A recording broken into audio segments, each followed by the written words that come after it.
Welcome to another edition of Simons Says, a podcast devoted to conversationalists and the curious-minded. Here's your host, me, the follically challenged Dave Simons, certified financial planner and all-around nice guy. Hello again, everybody. So, I am a sucker for a good success story. I mean, who isn't? One of these rags to riches stories, I think it's kind of in our American spirit, right? And when I think about some of the classic success stories, let's start with Kurt Warner, should we? I think we in St. Louis know a little bit about this guy. I mean, we all know the details. I don't have to recite all of them, but basically, the guy can't get a cup of coffee leaving northern Iowa after setting all kinds of records. He famously is stocking shelves in a supermarket in his home state of Iowa, and then eventually he kind of finds his way through the Arena Football League in Europe, and you know the whole story, ends up with the Rams, and then years later he finds himself in the National Football League Hall of Fame. How does that happen? Or on the corporate side, there are a lot of people who kind of fit this description. How about these brainiacs, these geniuses who go off to college and they're bored because it's too easy? Not a problem that I ever had. They're smarter than their professors. So they end up going back home, and in their garage, they start tinkering with things. And before they know it, we've got this technological innovation that revolutionizes the world. And you think, how does that happen? The guy drops out of college. Or how about this one? 8 people gather in a living room in a St. Louis suburb. And they really don't have necessarily some defined vision. It's more questions. It's more, we've got questions about life. We've got questions about God, about eternity. What does the Bible say? They all are from different backgrounds. And what they decided is, wouldn't it be nice to have a safe place for people who have questions like we do to get together and ask the questions? And we'll take people from any background, any faith. We'll take people who don't even have a faith. We'll take people who might even say they're atheists, but they're interested. That's the kind of gathering that we want. 8 people in a living room in a St. Louis suburb in 1989. Fast forward to today, nearly 35 years later. And thousands of people now call this church home. And that's just in the physical buildings, and there are several of them around St. Louis. Thousands more online, and we're talking around the world. You know, people from every continent at one time tune in to see a live service on the weekend, and including Antarctica. That is true. This is amazing to me. And my friends, this is a church that has had an impact around the world. First of all, starting here in St. Louis, going into areas that have been really underdeveloped for decades and having an impact. Going into places like Africa. You can go to some countries in Africa and talk to some of the church leadership there and tell them about this church, and their eyes light up. You're from that church? I know, I speak from personal experience. I've seen that reaction. You go to places like in Central America through like an organization like Living Water, and you tell them, oh yeah, I attend this church back in St. Louis. These folks couldn't point St. Louis on a map, and yet they would say, I know that church. That's the Water Church. I've personally heard that as well. So how does that happen? 8 people, not even knowing where they're going with this, but just asking questions. In 1989, has morphed into one of the most influential churches, not just in the U.S., but around the world. Well, I think I've got the right person who's going to help us fill in some of those details. A person who wasn't one of the original 8, but he and his wife joined up with this still very small church just a few years later. And in fact, this man would become its pastor shortly after that, and now has been the lead pastor of this church for 25 years. And oh, by the way, he had a path to go into the corporate world and probably be very successful, but instead, he chose to be the pastor of a church that he wasn't even sure if he was going to get paid. How does that happen, and why?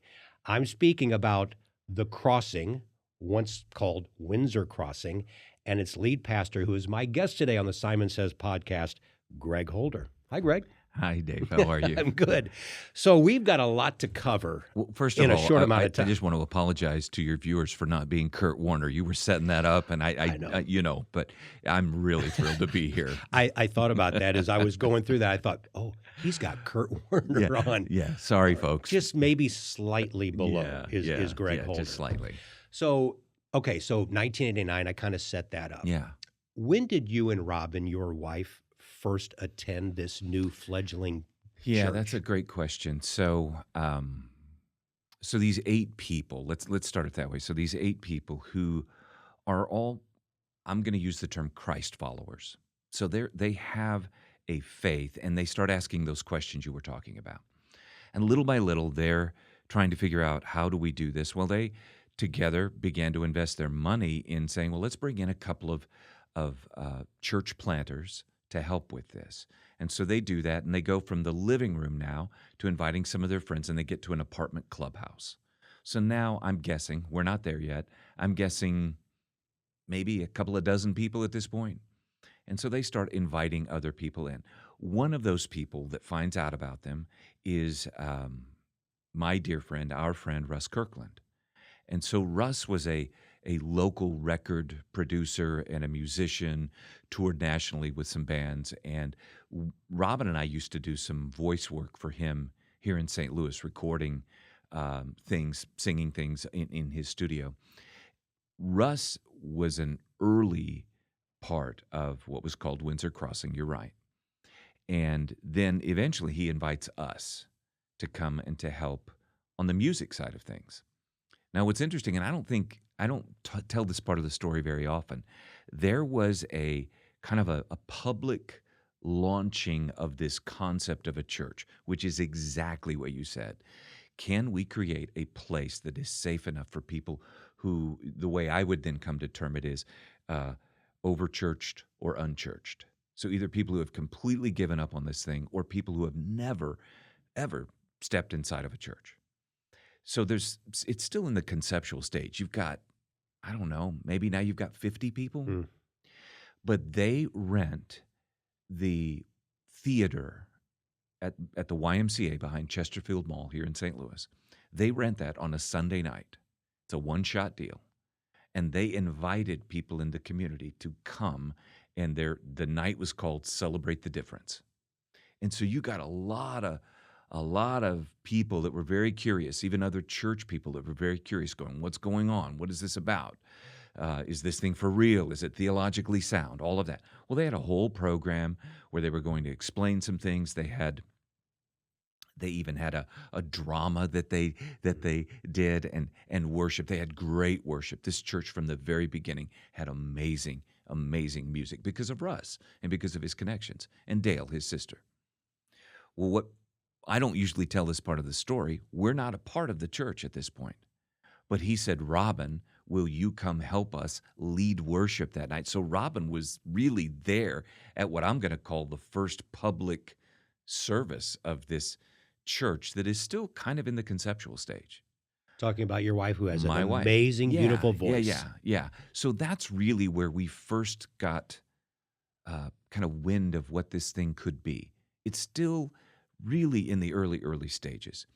We began to help them then as they started trying things on Sunday nights, still very small. And Robin and I would come. Now, this is the early 90s. We would come and help lead worship. We were still a part of another church. I was in a leadership position at another church. But we would then come on Sunday nights and pour into this because we, in our hearts, longed for a place like the one they were describing. A safe place where you could bring people and people could ask questions. So that's really where we started, was in the early 90s. That's kind of where that happened. And then you're there for, I love this part of the story, which I kind of referenced. You're there for a little bit, and all of a sudden, you don't have leadership? You had a pastor that left, and now, to describe how that played out. So to fast forward through that, Windsor Crossing officially started having church on Sunday mornings in 1994. And when Still at the that Y. happened, no, we had moved to Marquette High School. Oh, okay. Okay. So it was, it's like any church that is portable. You're looking for where's your best place to do stuff. So wherever we are, we're putting things out and tearing them down every Sunday morning, Mhm. right? So we at that point made the commitment to say we can't have a foot in two boats. We love this church. We love what this church is doing. We prayed about it, and we threw our lot in with Windsor Crossing Community Church. So we're all in now in 94. Um, 96, 95, one of the church planters left and went to another church. And then at the end of 96, the second of the two church planters left. And I would just say, I think part of that was it was never really, um, it was never really taking off. Hmm. It was, there were great people there, but I think some folks would get maybe even discouraged. It's like, oh, I thought this was going to work. And then there was a little kind of a turning over of what I would call the core of the church. People would come in and then they would go, okay, this isn't working. And then they would leave. And there's a lot more to that. But then in 97, the church is without leadership. Now, I'm on as a volunteer. You would call me, I guess, an elder at that point. Um, I'm working in the marketplace, and Robin and I are still here. My background was a psychology degree, a master's in counseling. That's what I was doing. I was working for an organization at that point, a Christian organization that had inpatient and outpatient clinics. So I had a chance to really use my education, but also to express my Christian faith. Mhm. Part of what was happening there, and we will not bore folks with this part of the story, but I think God had been calling me to this role pretty much my whole life. And I had been putting it off because I had personally experienced, uh, for the most part, churches that um, they were not relevant to my friends who were outside the faith. That there's no way they could ask those kinds of questions we're talking about. And then the second big thing, Dave, was pretty dysfunctional. Mm. I was in some churches that were just not.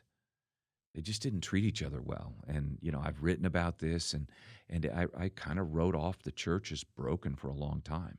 And it wasn't until we got to Windsor Crossing that we began to fall back in love with the church because we saw how this worked. Specifically, I saw how it worked in a relationship between Robin and a neighbor of ours that we began to invite. And she begins to develop her own faith. And all of a sudden, we're realizing, wait, the church isn't broken. This can work. So God's calling me deeper and deeper into this. By mid-1997, the board of directors at Windsor Crossing had gone through a whole bunch of candidates. I'm an elder. I'm pretty sure, Dave, at this point, I'm being called into ministry. Okay? I'm pretty sure it's not going to be at Windsor Crossing. So what I told them at that time was, let me help, because I would teach on weekends from time to time, even before that pastor left, just to give him a break. But I said, let me help kind of hold this thing together. You guys go out there and find the person that you're looking for.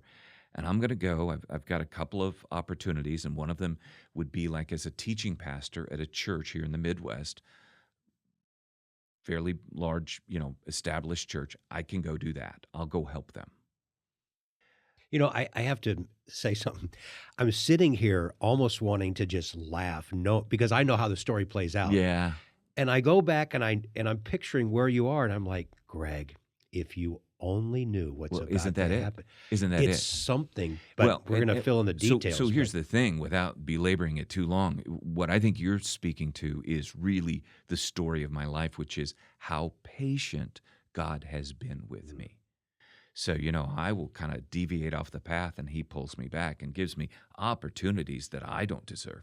And I would say the largest of those opportunities was when we began to talk with the board, and they said, no, we'd like for you to stay. And I was like, yeah, I don't know that folks are going to buy into that. Now, when I say folks, at this point, it had dwindled down to about, I'm going to say around 100 people. Okay. We had it at our highest peak, we'd probably had 200, 250. Maybe on Easter you'd get. So it really was starting to die Oh out a yeah, yeah, little yeah. bit. No, it had really tapered off in that time when there was no leadership, which makes sense. You know, Yeah. people are going, okay, so this really isn't going to work. And I would just say, to wrap this part of the story up, Robin and I prayed really hard about it. Talked with people on the board who were our dear friends, and made that commitment. And I became the pastor in August of 1997.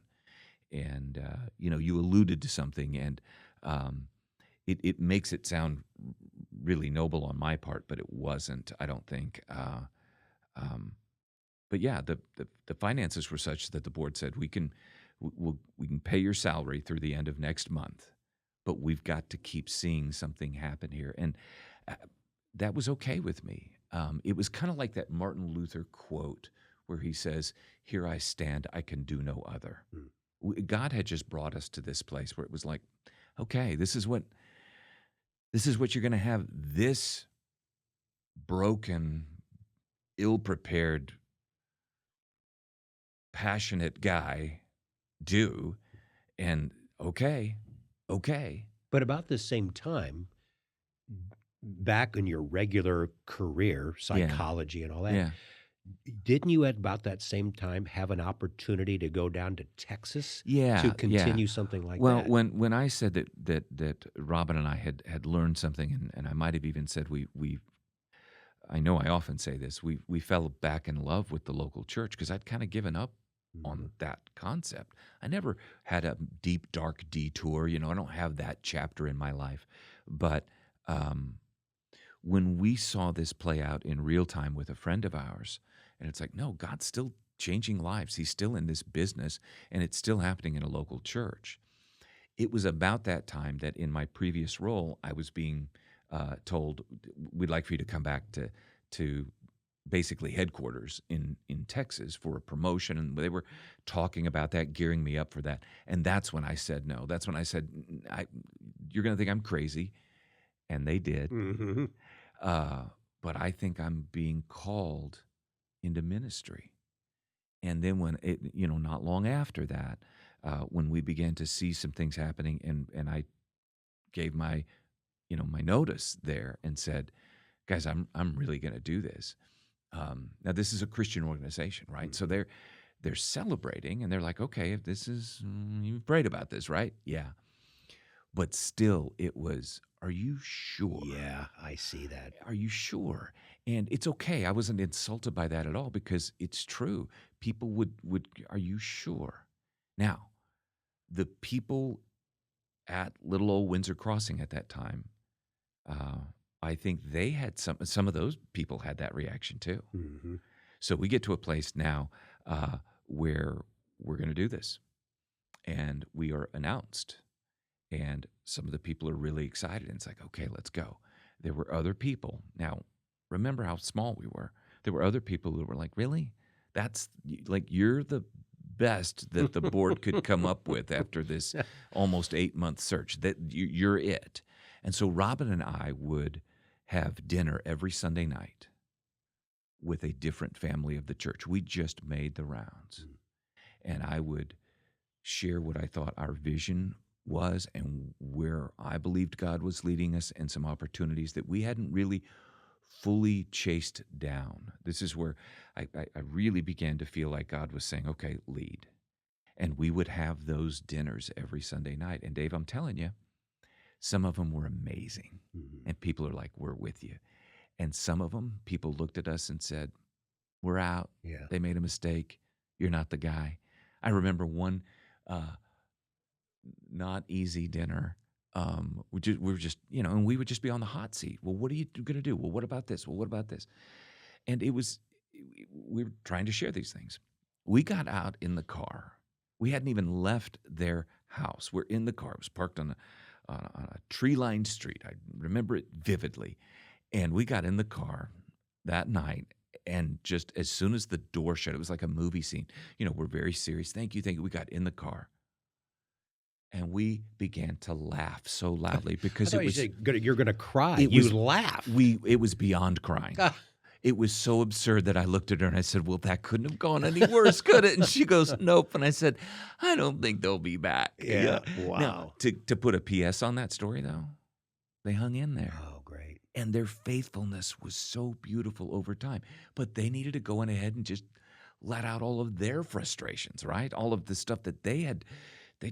People were just wondering if this could work. And so by God's grace, it did, Dave. I mean, it did. And it wasn't me. It was just a combination of amazing people that he put in our lives and I would just say Mhm. a resolve to say, "Nah, we think we think St. Louis deserves a place like this. We know there are other churches where God's doing amazing things. We still say that. We know we're not for everyone. We still say that. We just want you to be plugged in a faith community and growing, learning, and getting stuff done. The world needs difference makers. So we're not saying everybody has to come to what Mhm. then became the crossing, but he certainly surrounded me with a bunch of people who said, "No, let's do this." And I think that's how it began to take off. Greg, you touched on this, and I think this is something that's really important that I wanna talk to you about. You said that you were at a church before that, frankly, there was some dysfunction. You didn't wanna be part of the church for a while. You had to fall back in love with it. You gave a message recently where you looked out into the audience and you basically said, "People have lost trust Mhm. in our institutions." Yeah. And it's true. Yes. Whether it's government, whether it's the media, whether it's the healthcare profession. I mean, we can go down the list. And then you did something interesting. You kind of paused and you said, what else? What am I missing? And I heard somebody yell, the church, or it was religion or something like that. And you kind of said, bingo, like that's what you were fishing for. And I thought, Mhm. wow, the honesty of you to say that, to Mm. say you're part of an industry and a profession that is also broken, and I'm sorry. And this is what I want you to address because you have said this before. I've seen you talk to others who have been hurt by the church. They equate that with God in some Yeah. way too, where you've been hurt by people, you've not been Right. hurt by God. And one of the first things that you say to someone is you apologize. And you say, Right. first, let me tell you, I'm sorry. Yeah. This is a real thing, isn't it? Oh, And yeah. and one of the reasons why the crossing grew is because they came to a place and said, "Oh, I don't think I'm gonna be hurt here because they will allow me to bring my junk Yeah. and won't judge me, Yeah. and they will listen to me." Yeah. Yeah. Well, so first thing, yes, it is a reality that one of the reasons there's an erosion of trust in churches at large, of course, it's some of the horrible headlines that we've seen over the years, but then it's just this underbelly of sometimes we don't treat each other well, and those things don't make it to a headline, but it still hurts and it still scars, and somebody still goes, "Oh, so that's who you guys are? Mm. I'm out." And Dave, I want to be really clear here. We are an imperfect church led by an imperfect staff. And we at any moment have the potential to bruise and to get in the way of somebody's journey ourselves. We know that. We have to always say that. And then when our humanity flares, we need to be really quick to say, "Hey, I'm sorry. Will you forgive me?" See, I think a lot of what happens is something happens and then everybody glosses it over or they won't talk about it and then it kind of scars over and then before you know it, it gets normalized and that's just the way you do things. It can't be the way we do things. When we hurt each other, I don't think we should be surprised. But I don't think we should ignore it and we shouldn't normalize it. That is not the teaching of Jesus. And it became something that was really a part of our DNA. Mhm. But yeah, what we do is we just admit that. And there's another word I used that weekend. Um, because I know there are people who go, "I don't know. What do I do? I can't take that thing away that happened to you." No, but you know what you can do? And it's thoroughly biblical. You can lament with them. Mhm. You can sit down next to somebody. And it is I'm sorry. I can't even imagine the hurt. I can't even imagine it. I can't imagine how confusing that is when this happens or that happens and somebody did this and one of the phrases that we sometimes use is don't transplant somebody else's head onto the shoulders of God. Mm. And it's real easy to confuse and to pull back. And yeah, so I hope, Dave, I hope that what you're saying is true, that people experience a safety where we can talk about it, we can admit it. You even have a class, ICU, that's set up Yeah, specifically for yeah, that. yeah. And knowing full well again that we are people that can inadvertently um, hurt Mhm. and distract other people from their own spiritual progress. We know that. So, but yes, this is an opportunity for people to say, okay, how do I move forward? Yeah. I think the best part of that, though, and I don't. My guess is you'll get there. You're probably right on it, but it's to me the most encouraging thing out of all of this is that God didn't just teach us. Oh boy, we can't do that. I mean, we did. We kind of vowed that we weren't going to do it that way. We vowed that we were going to do it differently. Um, but then over time, God led us to what has now become a course that we teach our folks. Here's the plan. Here's the way we're going to do this. And here are some ways that we can actually build that kind of safe community, not perfect community, but a safe community where we teach these principles and these concepts really to anybody who wants to get involved at a deeper level. It's required. It's like you gotta understand this is how we do things here. And so that, what we now call a Genius of One course, which reaches back to a book I wrote, which reaches back to that whole experience that I was describing. To me, that's the hopeful part of it. It's Mhm. not just, oh man, Dave, I'm sorry that happened. That is a part of it. You've got to acknowledge that. Right, right. But then the rest of it is, it doesn't have to be that way. Can we lock arms now and walk forward and do things differently? Mhm. That's the hopeful part of this. Yeah.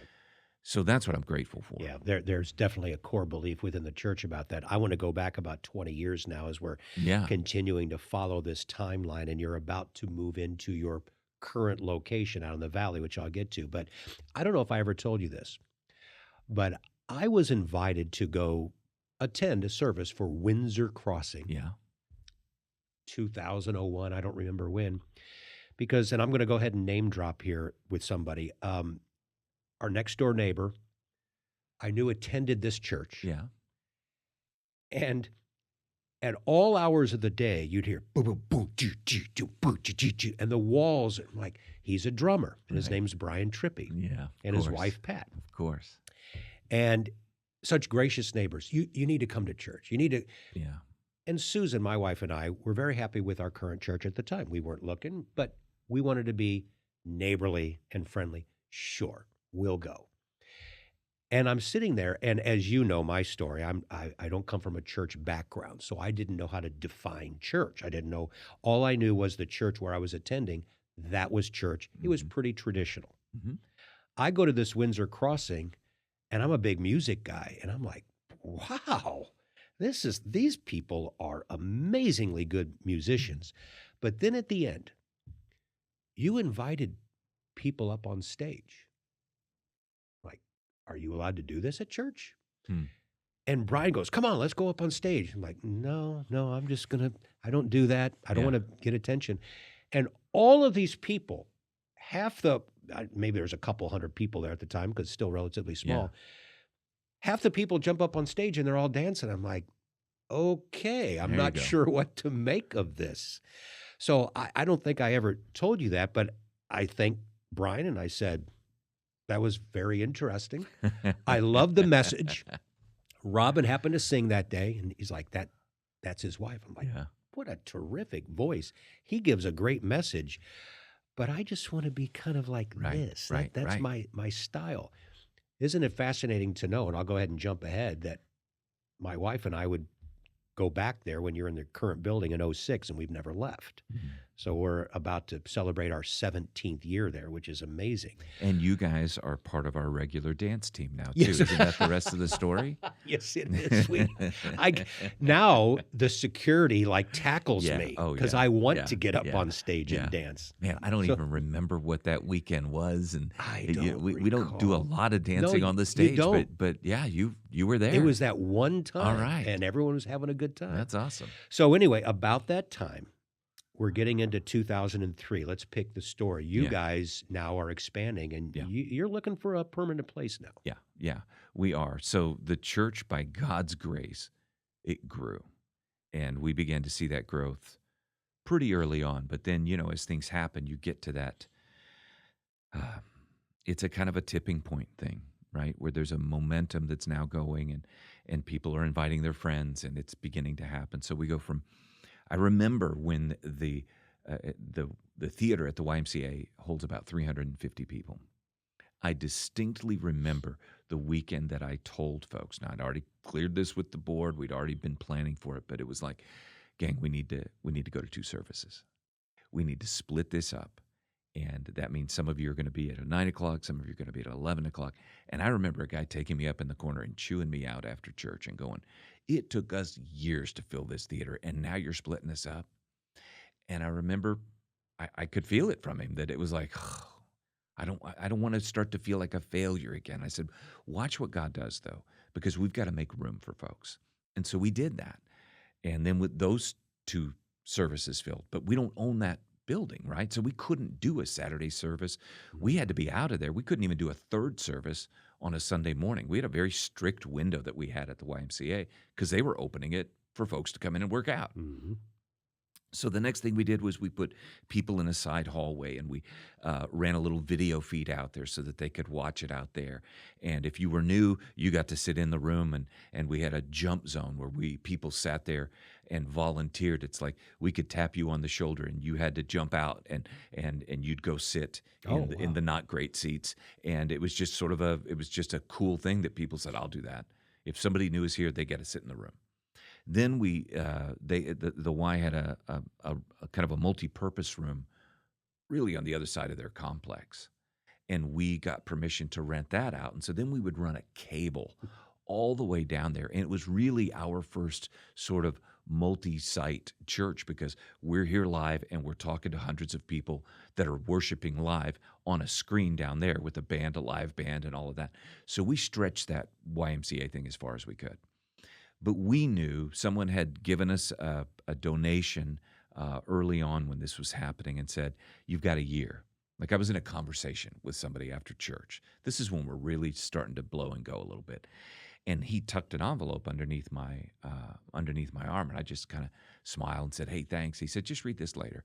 Well, everybody leaves. I'm on my way home, so I'm walking out to the car. I thought, well, I'll just open it before I get in the car. I sit down in the car and read it, and it was a check.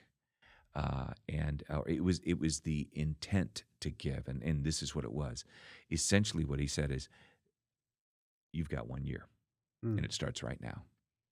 If this amount can go towards purchase of land, then that's where it's going. If in 1 year you haven't done that, then this amount that I've indicated right here goes into my second favorite nonprofit." We were on the clock, Dave. Yeah. And so I go to the board and say, "Well, we were feeling it, but now we've been challenged by a donor." And so it sort of got us off the schneid a little bit, to be Mhm. honest with you. And we began to look, and then, by golly, it just sounds like a cliche, but there were two sisters that were going to sell a piece of land in Chesterfield Valley. And through one of our attorneys, we were able to talk with them, and we purchased those 35 acres. And,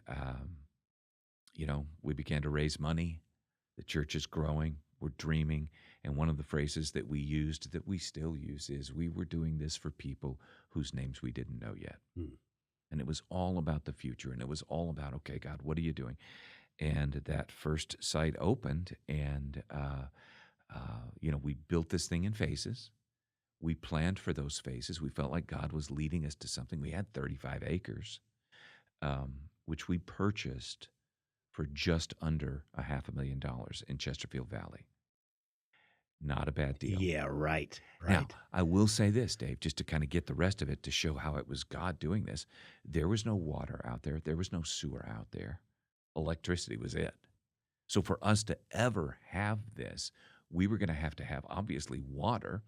And at first we were on a septic system, right? So MSD wasn't out there. Water wasn't out there. We're on the other side of the airport. Nothing has been developed in the west end of the valley. Nothing. There's basically the airport, It's the Spirit airport, Airport. and it was kind of the dividing line. If you were on the other side of that, there was a golf course, and that was it. Mhm. So nothing.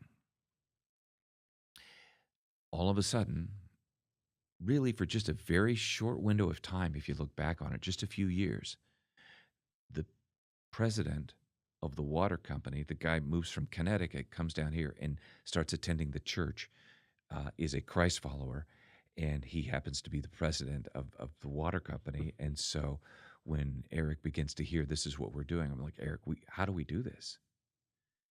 Well, we have a meeting with the uh, man who at that time was overseeing the airport. We get all of our folks together. Well, wait a minute. If you can do this, then we'll allow this. And if you do that, it was, it was really, really quite a negotiation. And we were able to, the water company, we paid for it. The airport was glad to help because it helped them with further development. We ran a water main under, like the edge, the far edge of one of those runways. Mhm. And that's the only way that we were able to even do this. So it's like God at every turn was going, seems crazy. That's a cornfield. Yeah. I'm going to do it. And he did. He did. And bringing the right people in at the All right of the right time. people. And it goes back to what I said earlier. This wasn't me. This was God just continuing to surround us with people at very specific moments with gifts and wisdom and ability and talents. And it's like, oh, okay. And we just kept following him. And of course, you've had expansions, you've added on to the physical church, Yes. and then eventually Yeah. other places. Yeah. Fenton, Yeah. Mid-River St. Peter's Right. area, more recently a couple of years ago in Grants Trail. So now, Yeah. as you like to say, one church, many That's locations, it. right? That's it.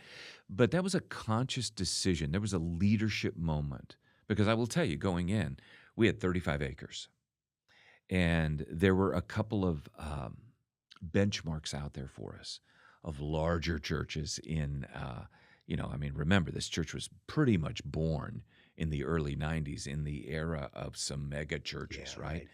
And we never set out to be a mega church. We just didn't. I mean, the joke was it took us years to even get a sign out on the road. You had to want it. If you had to come find us, right? And usually that's because you were on the arm of a friend. But our initial plan was, yep, let's scale this thing out and we'll be one church, one big church on this one site.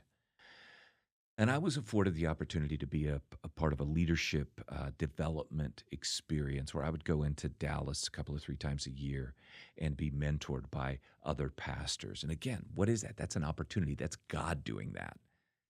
That came to me. I didn't think that was a good idea. It was like God gave me that. Mhm. And part of that was it was younger pastors of growing churches, and so we were all kind of dealing with things.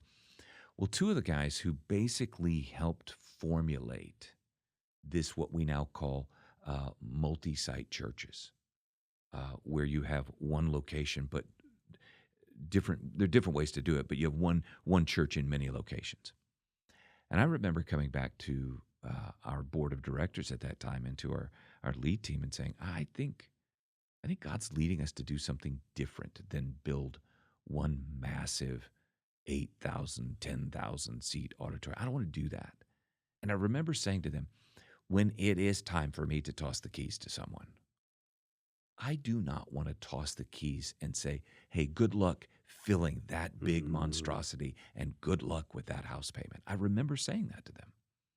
And we began to pray about it. I was like, well, what would this look like? Well, one of those mentors, Larry Osborne, was really one of the people who essentially invented this video form of church where you're in one location and you're teaching in various locations. And I remember talking with Larry about that and saying, I think this is what God's leading us to. And I know you guys do you do like a conference where you sort of teach people that. I said, so I think I'm going to bring my team to one of the conferences. And he looks at me and he goes, don't do that. He said, if you do that, you're going to pay money, and then you're going to be sitting in the back row of a big conference with a whole bunch of other churches, and you'll get all of the information you need, but don't do that. Why don't you go talk to your board and your lead team, and let's get the date on the books right. But I want you to just come out to San Diego and just sit in my living room. Hmm. And for 3 days, how about a flip chart, and I'll just teach you everything I know. Dave, I didn't do that. This is, Right. again, God's immense grace going, yep, yep, yep. And so the board went out. Our lead team went out. We began to learn these things. Then we came back and said, how are we going to do this? Our version of this. And then that was kind of the launching of first our Fenton campus, and then that campus at Mid-River, St. Peter's. And then, like you said, most recently in South County, really right on the edge of the city there. It butts up next to Grants Trail, hence Grants Trail. Yeah, right. Yeah. I'm going to throw out a term, and it's got different meaning depending on where you're coming from. Yeah. Seeker church. Yeah. Now, some people hear that and go, oh, that sounds great because I've got a Yeah. lot of questions. That's Yeah. what I'm looking for. Yeah. Others will say, yeah, that's not for me. That just means a bunch of newbies. They don't know what they're doing, Right. and that it's catering just to new people. I'm an established Christian. Right. I know, I read my Bible every day.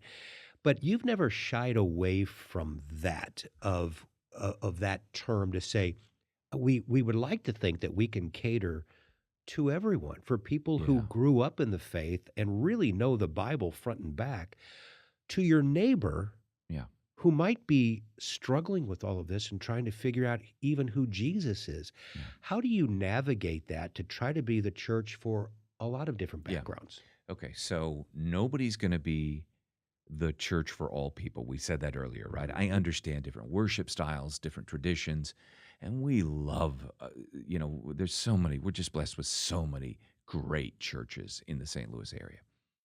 We've never shied away from being a place that is open to those who are searching.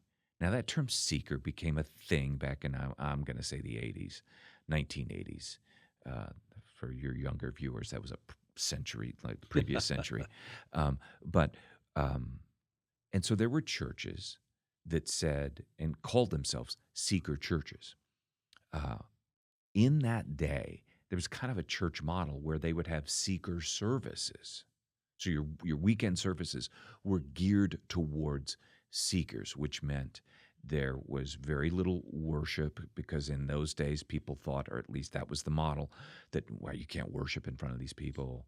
You don't take communion in front of these people. You only keep the message at a certain level. And then in the midweek, you would have a believer's service, whatever term you would, or whatever you would call that service. So you'd have that service on Wednesdays for your faithful. I want to get into the word Christian. And then on the weekends, you'd have something that was at a different level. Yeah. We, from the moment I came on board and we were able to begin to sort of lay out what God was showing us, we began to really just call out the inadequacies of that model. I believe that God's word, the genius of God's word, is that it's going to work for all of us, and I do believe that it is practical and it is relevant to all of us. And I don't believe, and we began to see this in the and I guess now we're in the late 90s. We began to see that there was a longing for that next generation of like, be transparent with me. Tell me what the whole deal is. You see, I didn't ever want it to be, and I know churches didn't do this, but sometimes the vibe was like, well, you do this on the weekends, but if you want to learn the secret handshake, then you come on Wednesdays. And we wanted to do this in front of people, which meant we started worshiping more and more and more. I told people, just, we will celebrate communion because God has called us to that. And to this day, Dave, you know this, we will tell people this is what communion is. And we're going to celebrate that. And it really, if you're not at that place in your faith journey where you can understand the meaning of this, then don't do it. Mm-hmm. but do understand that we are doing this in front of you to celebrate our faith and to remind you that you matter that much to God. So for us, it was always going to be that both and, which completely opened us up to um, a different level of teaching, a different level of worship. Um, Sometimes we'll take entire books of the Bible and go through them, whether it's the book of Acts, a couple of years ago, the book of Revelation, and we'll go through that. Sometimes it's very topical, like the one that we just went through. These are some of the issues and struggles of our day, and how does the Bible speak to those? So we'll do both of those, but what opens us up is to say, yes, there are people who are searching, seeking, if you want. That's a good biblical word. Matthew 7:7. If you seek, you will find. It's a great word. Mhm. So I think we're all there trying to figure this out. And I hope we're all still searching and Mhm. seeking and taking that next step towards Him. That's exactly right. In my introduction at the beginning, I had talked about now this global reach Yeah. of the crossing. This isn't something that happens overnight, but it also has to be intentional. So explore this a little bit. And maybe we start with living water. I think that's a Yeah. good place to Sure. start. What is the mindset of you as lead pastor and of staff and of the church to say, yeah, we're physically located here in St. Louis, but we're called to serve in not only other parts of St. Louis, but around the world. That seems to a lot of people, that's too much. It's Yeah. too big of a Yeah. vision, Yeah. but you've not been intimidated by that. Well, okay. I want to start off by saying sometimes you can have a vision that is maybe it's not too big, but it's unfocused. Yeah. Okay. So one of the things that I will uh, hopefully lovingly help younger pastors that we get to coach and work with here and around the country is um, don't ever suffer from ministerial ADD. Mm. So you've got this cause this month, and it's a good cause. And man, you get your church going there, but then 2 months later, you come back from a conference and it's like, oh boy, no, it's got to be this one. And before you know it, you're ping ponging your folks through something and they get worn out. There's a fatigue there. I see that in the corporate world too. It Mhm. happens. Mhm. And it happens, I think, from a good heart. It's someone who's going, man, we got to change the world and I want to do my part. But if we're not careful, we're going to stretch our folks too thin. So I think you can have a big vision, but it needs to be focused. And so for us, the focus was water is a thing, and it is a practical uh, crisis that's happening in our world. And when people have clean water and sanitation and hygiene, uh, they live a different level of life. They have a chance to move out of poverty. Young women who are on their way to the well each day to get water that's going to make their family sick anyway, they're not endangered. They're not going to disappear and be trafficked. There's all sorts of things that you push back on all sorts of darkness if there is access to clean water. And if we teach them about sanitation and hygiene practices, then diseases go down. So for us, that became a really practical thing. And we got a chance to partner with an organization that is brilliant at this and is very open about talking about Jesus and spreading the gospel. In fact, they will partner with local churches in those villages to say, you help us maintain this water system. You help us in the educating of the village. So it really became a thing for us where it was like, yeah, let's do this. And so we started small. We started in a couple of areas. But in reality, what we did was we got to a place where they began to come to us and say, well, how about this? How about this? How about this? And our church is still very involved Mhm. in uh, addressing the water crisis around the world. Now, couple that with that genius of one course that I talked about earlier. What Living Water began to see, as other organizations have, is that this is a practical course that translates across cultures. Mhm. So now we're training pastors in Central America, as you said, in Africa, where you've been, in Southern Asia, and we're equipping them. We're giving these things away. We're not charging them. We're giving these things away, and these churches are getting healthier physically. Their villages are getting healthier, and emotionally and relationally they're getting healthier too. I think that's where you started to see it really wrap around the globe. Mhm. Let's bring this back home in St. Louis. You are a St. Louisan. Yeah. I'm a St. Louisan. It is easy, I think, to look at problems in big cities, and in particular our hometown, and say, It's just not going to work. Right. We've tried everything. Right. We did the Arch and Bush Stadium expansion in the 60s, and that was going to do it. Yeah, it didn't really take. We did the whole Union Station thing in the 80s, and that was great for a while. Yeah, that didn't really take. Yeah. And it's easy just out of fatigue to say, whatever. Greg, you've never given up on your hometown. Mm. And so you have been personally active. You've been professionally active. I know the Crossing is active. Great things. And I wish we had time to get into everything that Andre Alexander is doing and how we've poured into people like David Hawkins in the Metro East Side. But I really want you to talk about St. Louis in particular and what you see happening here. And what some people would almost say is, well, it's kind of a naivete Yeah.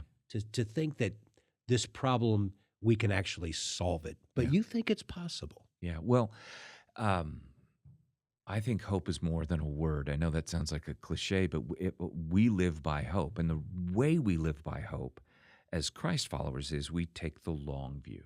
I think you have to take the long view. I think you have to be realistic about everything you just said. We've tried things and they didn't work. They didn't take. You have to be realistic about the crime rates. You have to be realistic about divides that have scarred our community for generations. You have to face those things out loud. And yet, I don't think God is finished with this community. I really don't. So what's the way forward? Because otherwise it is naive. Just to say those things, it's naive. So where it gets interesting is when it practically begins to happen. So for me, it does come down to things that are relational. It comes down to partnerships, because in those partnerships, people on both sides of it have an opportunity to be healed. So a church like the Crossing gets to partner with some of the folks that you've mentioned, Andre and David and other organizations. And we partner not just financially, though that's a part of it, but we volunteer together. We work together. We get our hands dirty together. And so what happens is the change and the blessing starts flowing both ways. It isn't somebody coming in as sort of a savior and saying, hey, we're going to rescue you. It's both ways, and we're learning as we go. And then other people say, well, wait, I want to be a part of that. And you begin to see a creativity that sparks. And so I see that in everything from a Red Tails really aviation program with a partnership between us and the Ferguson-Florissant School District. And, honoring just a handful of students that go through an interview process and maintain a certain GPA who are interested in aeronautics, and giving them a chance to be around airplanes and to learn and to get their private pilot's license through people who are now you've got people that are piling in from Boeing and from Spirit Airport, and pilots that are saying, wait, we want to help with that. Well, that's not the Crossing. The Crossing started a partnership with Florissant School District, but then what happened was you get out of the way and other people want to be a part of this thing. So you've just sort of brokered a relationship, people sitting around a table, and then watch what happens. Mm-hmm. I could give you example after example, some of the reading programs that we're doing, some of the things that we're doing in South City and South County that are just profoundly effective for third graders who are learning how to read. Well, it isn't us saying, okay, we've got all the ideas, now we're going to force our way in. You start with these relationships and say, what can we do together? So, Dave, I think you pick something and say, all right, what are we going to do together? Mm-hmm. But then you have to endure for a period of time. That's right. You got to take the long view. You've heard me say this before. I do think we will see some changes in my lifetime. I do. Because of what we're doing and because of how we're doing it. One of our sort of phrases that comes up often is, how we do what we do is as important as what we do. We can, just how we partner together can begin to change a culture in a city that has forgotten how to get along. Yeah, right. And I'm not telling you we're there yet. I'm telling you, when I go into meetings, when I'm around government officials, that is a challenge. It is a thing that I'm going to say. How are we doing this differently than we've done it in the past? Because I don't want them to say what they said about the '60s or the '80s. Let's not be a part of that litany. Well, it's also a country that has forgotten how to get along and changing topics. We just kind of went through it during COVID. Yeah, And I know this breaks your heart when you see the effect that it had on the church, and in particular, good friends of yours, church leaders yeah, around the country.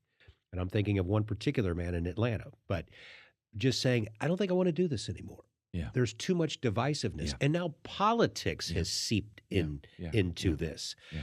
Greg, as a lead pastor, how do you navigate through that? How do you, I don't know that it's possible that you appease everybody necessarily, but when somebody says, well, I don't agree with your mask policy. Yeah, Well, this is why we're doing this. Well, I'm yeah, leaving the church. yeah. Other people who are just other pastors in other parts of the country just getting lambasted by people that they had always been right next to for years and Yeah, decades. And there's been a lot of hurt. You speak personally to that. yeah. What did you see through that, and how did you navigate through it? Well, there was a lot to that question. So I'll start with the personal first. I think I remember when this thing really started to, like, we all knew, oh boy, this is going to happen. I remember that. We can talk about the process of how we led through that because I was so proud of our staff. But I remember the is Harvard Business Review that said, and I was sharing this with our staff, said most crises are overmanaged and underled. Mm. And I think the overmanaging part is because we want to be in control of everything. So the reason I bring that up is I can't manage all of the reactions of all of the people in, let's just say, our church. I can't. That's like a control that I don't have. It's above my pay grade. I shouldn't be trying to control people that Mhm, way, mhm. right? So, what does that mean? That means that when people have those reactions, strong reactions, emotional reactions to any number of things, first thing I'm going to remind myself of is okay, I get that. You're coming at this from there's something underneath the surface of what you're telling me that is real. You're concerned about this or this or this, and and people will give me those answers of, I'm worried about, and then you just go through the litany of things that people are worried about. Well, that's legitimate. You've got to start by acknowledging that. When somebody gets angry because we're going to do things this way, uh, as we navigate through the crisis, as best I can, I got to try not to take it personally. Mhm. It's hard when sometimes your name is on the rock that's being, thrown at your head, and I think that's where a lot of pastors felt it. Yeah. Not me, Dave. I got to tell you, we were so blessed. Yes, I had a few difficult conversations, but I'm so grateful for the way our folks navigated through it. I'm quite sure. I know that there were people who said, "Yep, we're going to leave because we didn't like the way you were doing that." Okay, okay, but I can't overmanage that. But I don't want to underlead it either, Mhm. right? And so, what is the leading? Well, the leading is keeping our collective eye on the ball. What is the vision that God has called us to?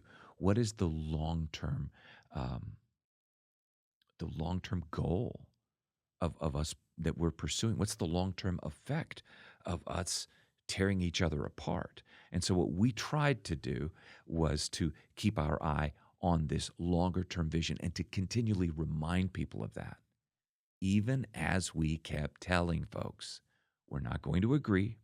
We're going to have these bumps. Oh, yeah. And how we do what we do matters as much as what we do. So, how we treat each other, how we navigate these conversations in healthy, loving ways. Can you keep asking one more curious question before you blow that person up? Can we be uh, wise in the use of our words on social media? So, you hear us talking about those things even today. And I think that's the general approach. When I talk to other pastors, some of them they hit the off ramp early and they did retire, or they did resign and say I'm going to go into the marketplace, and I just feel for them. Mhm. I feel for them. I feel for, I'm not saying that every pastor did everything right. I'm sure not saying I navigated and took every right step in that 3 years of whatever we were going through. But I do know those folks were facing tough stuff and trying to do their best. Um, I do know that many of the people I talked to do not have that blessing of a safe community around them that I have, that I have, that I can say things and I can say, well, wait, help me with this, or where's the blind spot, or whatever. And mostly what I can be told is, hey, Greg, you're not alone. We're with you. You're not crazy. Let's keep going. And then those leaders are reminding me of the goal and the vision and the hope. And that's how you take the long view. And part of this is financial. Let's call it out.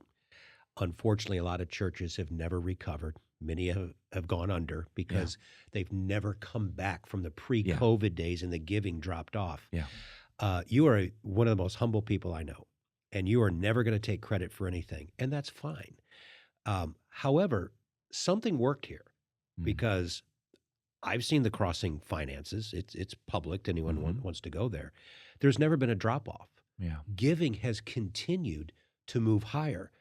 That also didn't happen at most churches. It's not supposed to happen. It happened at the crossing. Why? Well, I will say that churches, now that we've kind of stepped back away from it, I would say that churches of a certain size, many of them did experience something like what you're describing. Because, to be honest with you, there were some people that were not as affected economically by what we went through as other people were. And so you would see giving go down in some churches, but then it would recover. You would see some churches that just had a steady increase because, to be honest with you, they did cut costs. Um, and in some cases, they did lay off. And in some cases, a variety of things happened. But there was a faithfulness of giving across the board for a number of churches where people rallied and said, we're in, we're with you, we're not going anywhere. I think what we're seeing now is I'm really out of my lane, so you'll have to tell me what you think. But there are a variety of shapes to economic recoveries, right? There's the V shape that it's a pretty sharp down and it's a pretty sharp up. There's the L, which is going to be a longer, tougher, and then there's that K sort of thing. And so my understanding of a K recovery is, so you have some industries that they take the sharp down, but then they're going to recover. Mhm. And then you have some that it's going to be a tougher go and they're not going to recover as quickly. Yep. We see that. And so for us, first of all, we want to be aware at our church of both of those economic realities live in our church, right? So we want to be aware that there are people who are really still experiencing a kind of growth and a financial blessing, and there are others that are not and that are struggling. So the answer to your question is, we want to be really transparent about that. We want to be really open about that. We want to be reminding our folks, first of all, if you're in an industry that is on the downturn, you're not alone. And how can we come alongside you? And if you're in an industry that is on the upturn, let's be the church. Let's come alongside people. Let's keep thinking of ways to encourage and mentor and even invest financially in helping our community. But it was always about the vision God has called us to, Dave. That's to me where God sustained us through this. Was He gave us a vision. He gave us a vision of what we were going to do and the meaning and the purpose. I think long before this thing happened, He created a culture in us that was not perfect. I know I've said that, not perfect, but as best we can, healthy. And I think it gave us more margin than some people had to even disagree. Right. And to even go, you know what, I'm not coming for a while. Mm-hmm. And then people come back. Mm-hmm. And there's no "I told you so." There's no "This is what you did wrong," or "This is what you did wrong." It's like, okay, how do we keep moving forward now? Yep. Yep. And I think that's how God led us. We were really intentional during that period. Um, we were really intentional Yep. of how we led. And I would say one of the things, if you want to just, one of the not so secret ingredients of the leadership culture at the Crossing is um, what we call, and it's not my term, it's Ed Friedman, really, I think, in his Failure of Leadership book was the first place I noticed it. We wanted a non anxious presence. There was so much anxiety in the Yes. world. We were not going to not tell the truth. We were going to tell you this is what we know, this is how things are working, this is our best shot at it, but this is how we're going to keep moving. It's more that leading versus over managing. Hmm. So we'll tell you what we know, what we don't know. This is where God's leading us. Let's do this together. But as best we could, it was with a non anxious presence because anxiety is so contagious. Hmm. And we can all doom scroll and look at things. And we were doing it during the shutdown and after the shutdown. And how long is this going to take? And so we were trying our best to lead with that non anxious presence. Greg, you've been really good with your time. I just have one more question. I think this is kind of an important one in today's culture and in today's world. Um, the power of prayer. Hmm. You believe in it I like do. nobody's I business. do. Your wife, Robin, I don't know of anyone who That's right. we're going to pray about this right That's now. it. And That's right. man, she can That's right. prayer big. When I look at the world, I think it's easy to say, I'm going to pray about something in my own little world. Okay. Or I'm going to give a prayer of thanks. Thank you, Lord, for everything that I have. My vats are full. I've got good health, all that good stuff. Or I've got an issue at work with someone. I'd like to pray about that. When we look at what's happening in the Middle East, when we look at what's happening in Ukraine, Mm. when we look at these big issues, I think it's easy to say, I don't know what to do with that. Yeah. God's really going to hear little old me Yeah. say a big prayer about peace in Israel and in Gaza.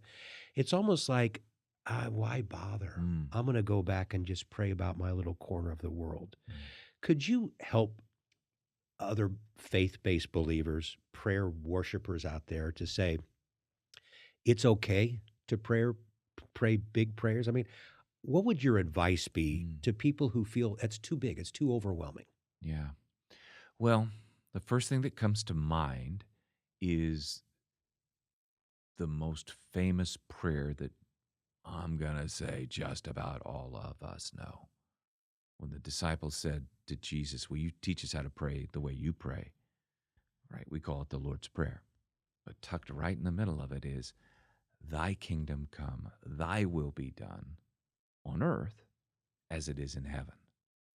So Jesus is teaching us, even in that prayer, God, have your way on earth now, Mm. just as it is in the heavens.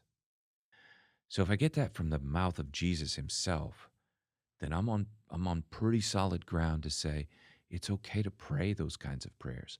But what I would also say is it's okay to start really very small and personal. So in 1 Peter 5, when it says, cast your anxieties on him, what does that mean? It means I pray what I'm worrying about. It means I pray what is present. God, I can't sleep tonight because I just read that headline about what's happening in Gaza, that thing that's happening in Tel Aviv, that thing that's happening in Ukraine, that thing that's happening in the city, that's happening in my suburb, that's happening wherever it is. You confess that to him. You cast that upon him. God, I'm worried about this. And you ask for him to meet you there. And then you begin to sense that God is there. Now, the rest of that verse is cast your anxiety on him. Why? Peter says, because he cares for you. Mm. And so if I begin with a really personal, private prayer that even sounds like, I don't know what to say, God. I don't know what to say. I just know that I'm churned up. You're casting your anxiety on him and you keep talking and you keep praying. And somewhere in there, you're going to begin to put a little bit more to it. And okay, you know what? God, now I'm praying for this. And now I'm praying for this. And I think over time, God shows us how to pray those bigger and bigger prayers. And I do believe prayer makes a difference.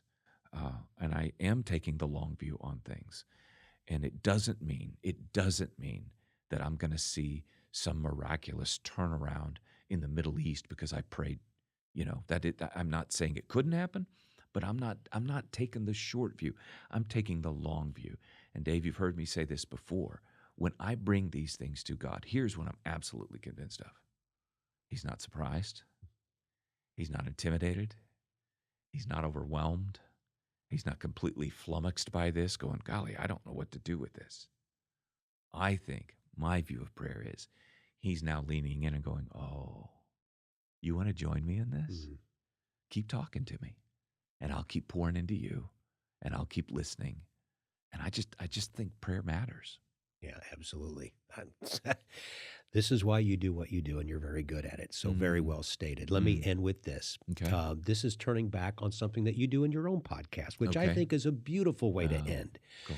Where you will ask your guests, let's do a Way to Go award. Yeah, right, all right? Right. Point out a person, point out an organization, whatever, and just say, way to go. You want to recognize this person or this entity. Yeah. I want to end by doing that for you. Yeah. So you take that.